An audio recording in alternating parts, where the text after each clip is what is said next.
Yesterday, I talked about how hard it was for Mary Magdalene to truly grasp the reality of the resurrection. She wanted to cling to what was. She wanted to hang on to the Jesus she knew. And really, all of us want to hang on to what was, to the good old days. Then we said that we need to question our assumptions, maybe the worldview, the reality that has served us well for a long time needs to be questioned, needs to be changed. As we enter more deeply into this time of questioning, of change, of shifting realities, I think we are being called to enter into a new story that is really a very old story. I think the story of Benedictines in this present moment is that of the Exodus. Just sit with that for a second and see if you can see any analogies. Perhaps today, together, vowed Benedictines and oblate Benedictines are journeying to a new land. We are journeying together to a new reality of what it means to be Benedictine.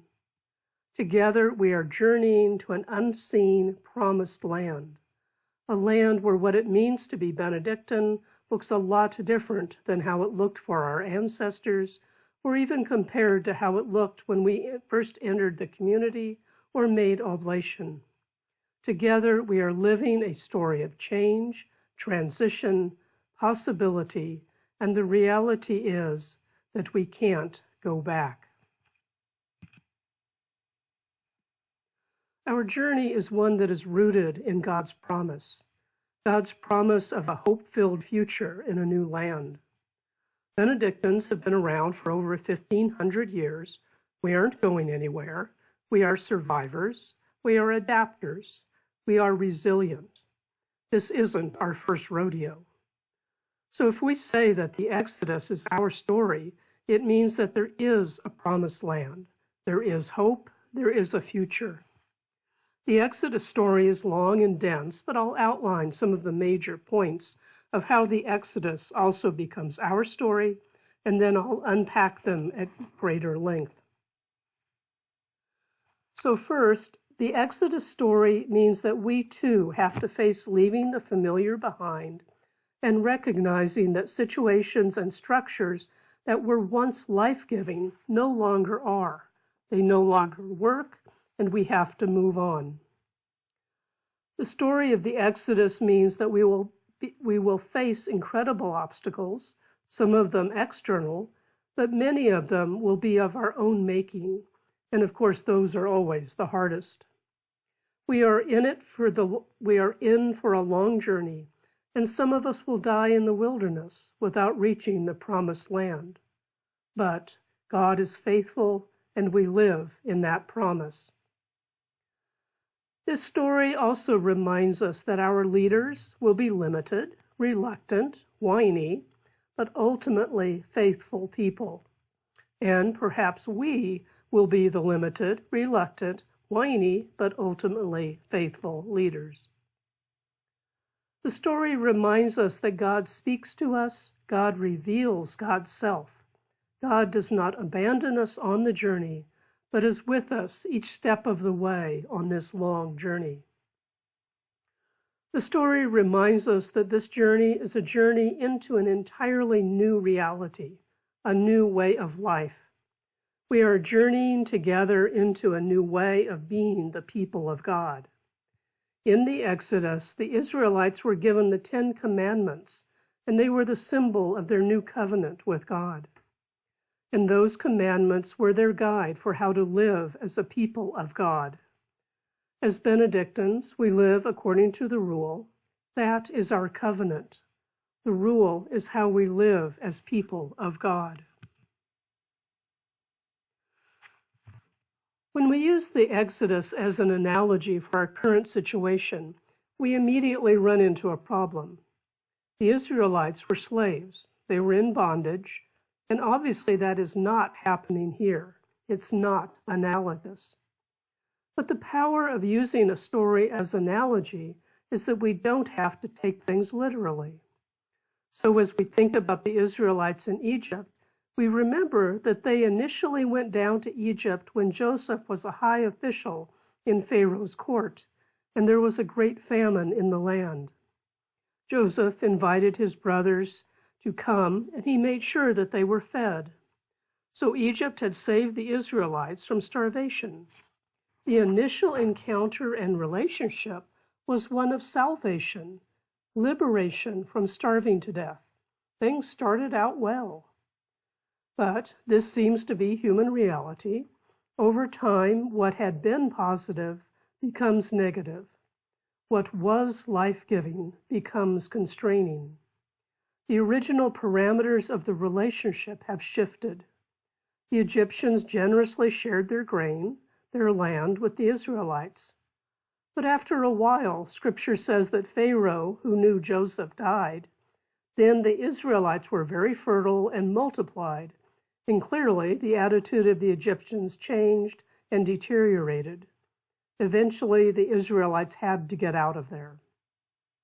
So once again, no one is in slavery, no one's oppressing anyone, but over many years, has the relationship between vowed and oblate Benedictines changed?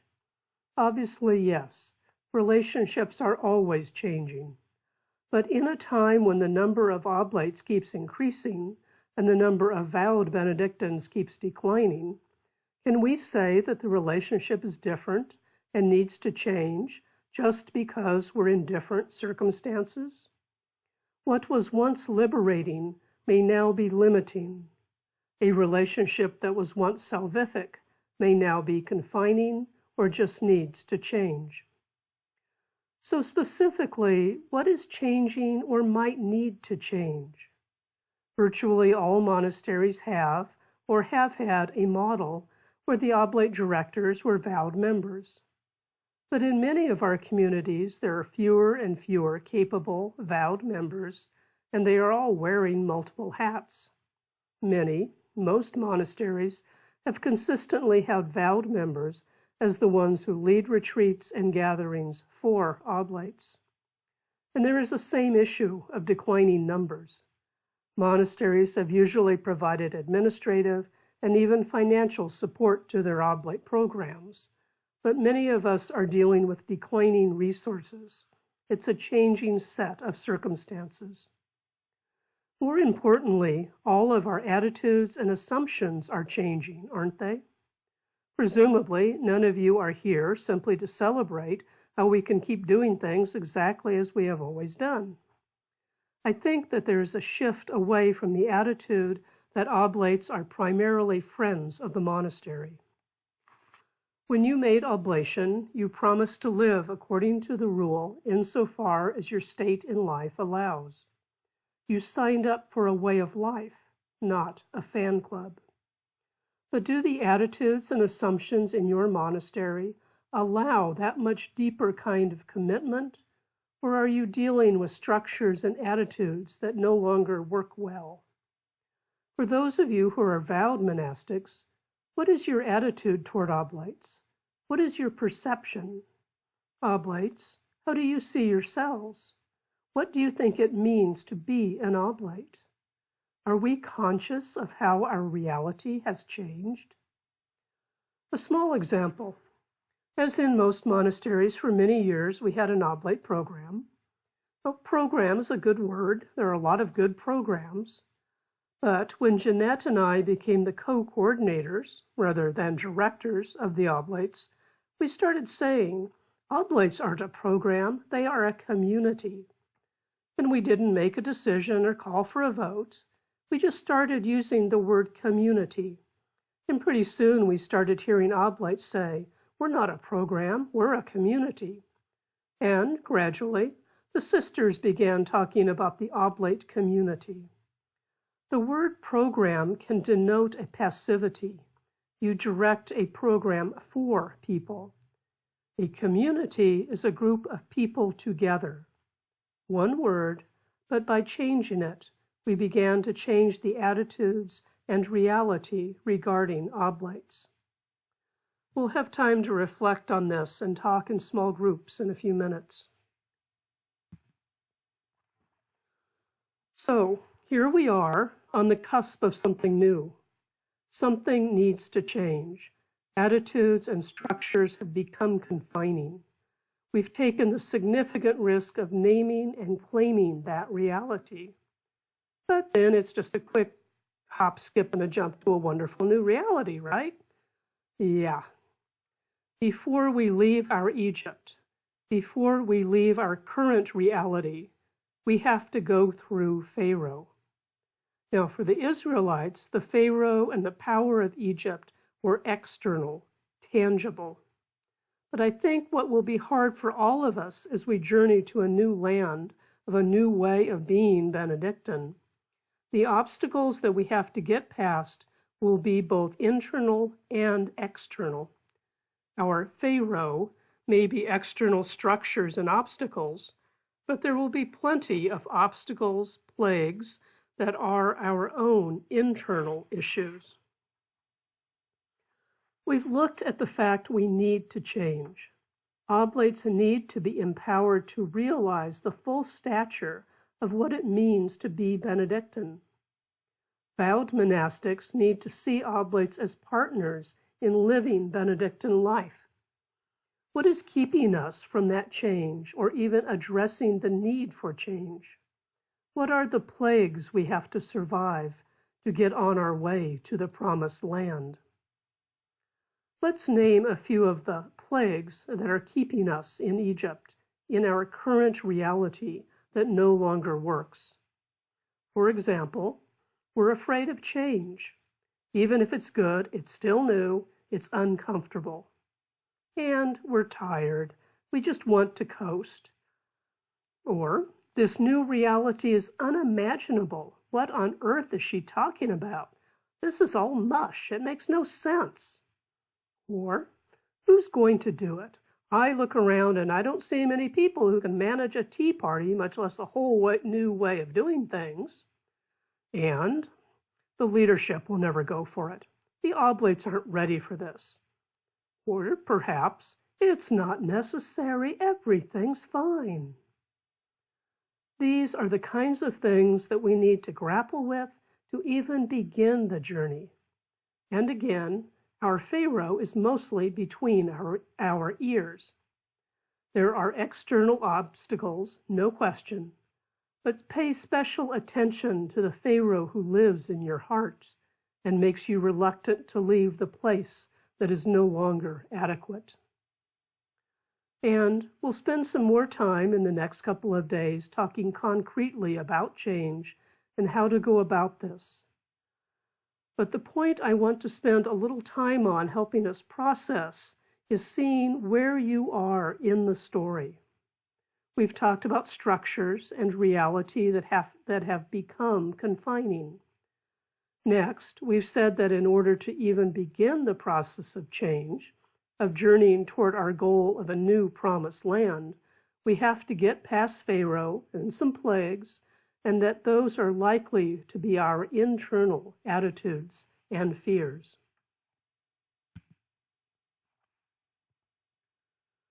So I'd like you to spend about 5 minutes reflecting on these questions. What are the structures and realities that have become confining? Who or what is your Pharaoh that keeps you from moving into a new reality? After that, spend a few minutes discussing at your tables.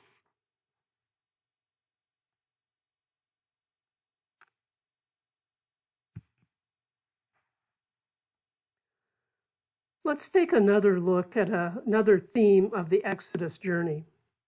Who God picks as leaders isn't who we would pick. I mean, the apostles were an incredibly motley crew, and Moses did not step out of a how to be a leader poster. But God calls who God will call. Here are some of the unlikely reasons Moses was chosen to lead the people out of Israel. Let's face it, he started out as a basket case. I mean, no wonder the poor guy had some issues. While he was still a prince in Egypt, he killed a man and hid his body. Then he ran away. After God called him, he started coming up with excuses. He couldn't do it. He didn't speak well. Pick somebody else. And God asked, "You want some cheese with that wine, Moses?" After receiving the tablets of the covenant, he gets mad and smashes them.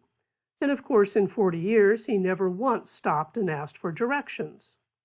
And he never entered the promised land. These last two things may be related, I'm not sure. There's something really kind of disturbing about all this, isn't there? Moses seems to be a hot mess, but he's been chosen to take the entire people out of the only land and only reality they have ever known. All because a bush talked to him. That's crazy. But that's how God works, isn't it? In order to even hear God's voice, we have to get past our nice, orderly, rational reality. We have to get past our plans, our comfort zone, our ego. Moses turned aside to see the bush. We have to turn aside of our control, our answers, our certainty of how things work. And fire's a good image, isn't it? The author of the book of Hebrews says, "Our God is a consuming fire." We have to risk much to receive much. So I've made fun of poor Moses, but the reality is that each of us is Moses. If you are here because you think that there is a new reality of oblate life that we need to be dealing with, you are a leader. You may have more excuses than Moses, more issues, be a worse speaker, but clearly you have been called. Don't wait for someone else to come along. Of course you don't know what you're doing, or where you're going, or how you're going to get there. Spoiler alert, none of us do. We aren't leaders because we are capable. We are leaders because we are called.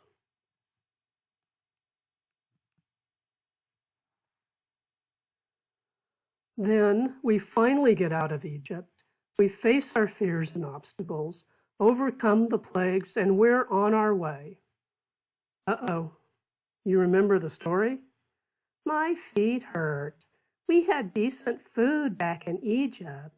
What is this nasty manna stuff that we have to eat? I'm thirsty. Let's make a golden calf and worship it. It will solve all our problems. It's been years. Are we ever going to get where we're going? Are we there yet? There's no point. Let's just give up and die in the desert. The poor Israelites thought they had it rough just getting out of Egypt, but then it just kept getting harder and longer, and they began to do what people do under stress. They fought, they complained, they wanted to give up. There was a period of considerable chaos. But this is where the rubber hits the road. God was present. Every day, without fail, there was the pillar of cloud by day and the pillar of fire by night. God was present. God was leading. God didn't give up or quit or leave. This is where faith gets real. In the hard times when it's hard to remember why you started this journey, God is there in the darkest night. As all of you continue on this journey of change, of leading your communities into a new land, you'll have to keep looking up. Find the cloud. Find the fire. It will always be before you. God is faithful even when we are not. God will not abandon us.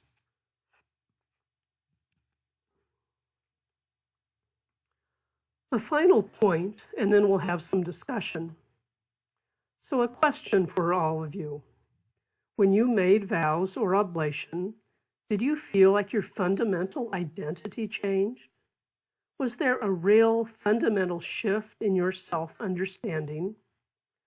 That's probably not something you can answer quickly or easily, but I want to suggest an analogy to the Exodus experience.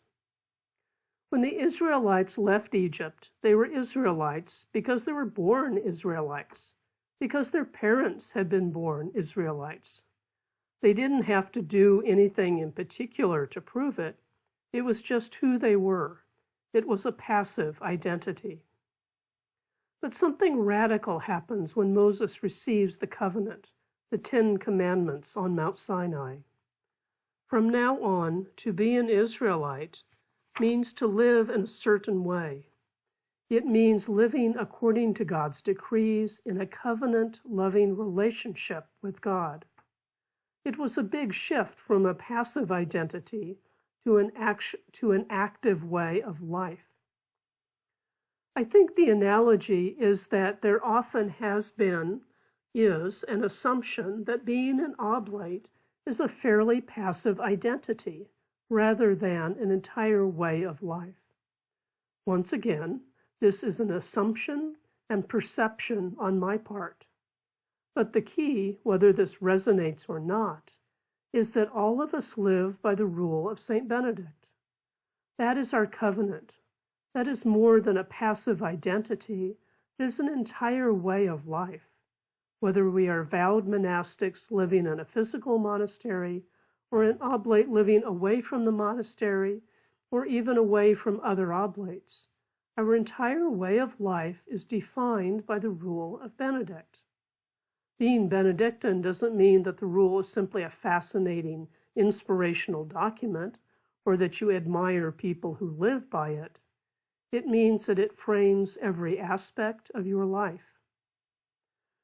So we are here in the desert, on the journey, and maybe the revelation of this time, place, and call is that we commit to our covenant, to living the rule, to challenging ourselves and each other to go back and ask, am I taking this seriously? Does the rule make a practical difference in my life? Like the Israelites, can we realize and renew a deep, profound, and concrete relationship with God that is reflected in every aspect of our life?